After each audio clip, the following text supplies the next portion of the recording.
Cet apiculteur constate les dégâts. La sécheresse et la canicule ont détruit une partie de la végétation. Et ça, c'est de l'aubépine. Elle est complètement grillée, il n'y a pas de fleurs.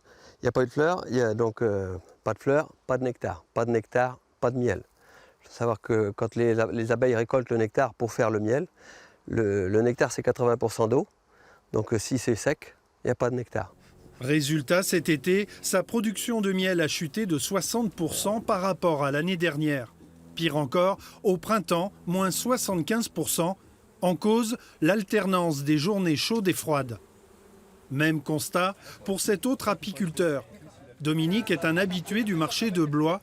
Chez lui, à Chouzy, ses abeilles ont également souffert de la chaleur et pour survivre, elles ont mis au point un système D. J'ai un point d'eau qui n'est pas très loin, donc une mare. Sur 3 ans, je ne les ai jamais vues autant aller sur le point d'eau.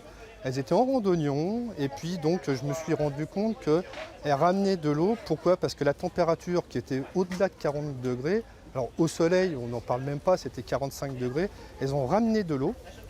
Elles ont ventilé pour, en fin de compte, rafraîchir l'intérieur. On a aussi une baisse de production, c'est qu'elles ont utilisé ce temps-là pour rafraîchir, mais pas pour ramener aussi du nectar.